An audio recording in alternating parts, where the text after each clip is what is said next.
If you're not using utility to automate volume, keep watching. This is a quick Ableton tip.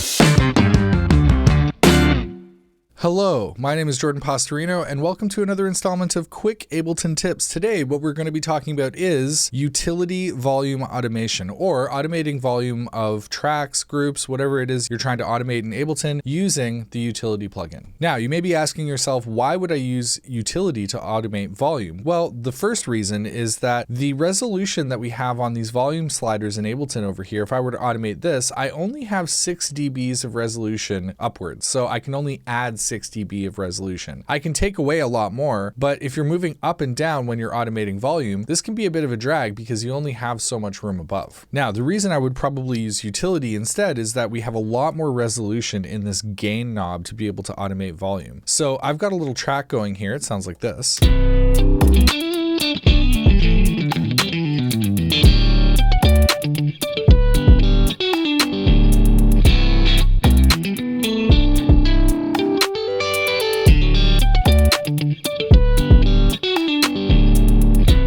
So what I want to do is automate certain parts of this guitar part up and down to be able to kind of match better with the overall volume of the track. So what I would do is I would bring down my utility plugin into my track after all of my other effects. This is crucial as well because we don't want to be automating volume going into the effects that we're using on our track. We want it to be the overall volume of that track once it's been processed. And there are just a couple of spots here that I wanted to move up. Number one is the chord that happens over here. I would like this to be just a little bit quieter. So I'm going to move over to my automation lanes and I'm going to click my gain knob on the utility. And very simply, I'm just going to highlight that section and I'm going to move it down a little bit. Another quick tip on utility, if you hold shift while you're dragging down, you will move in smaller increments. If you don't hold shift, you'll move in increments of about a dB or so. By holding shift, you can move in tenths of a dB or so. So now that I've got that automated, I'm going to listen to this again.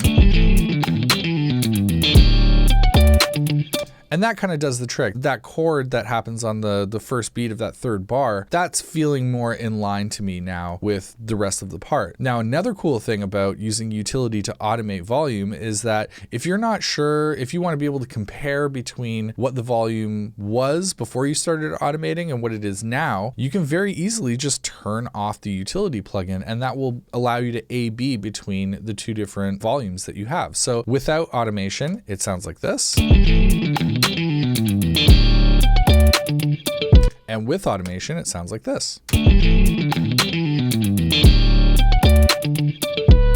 So those are just a couple of ways that I love to use utility in my productions to help automate volume. If you found this video helpful, please consider liking and subscribing and clicking the notification bell so you can be notified when more videos like this come out. My name is Jordan. Thanks so much for sticking around. We'll see you next time.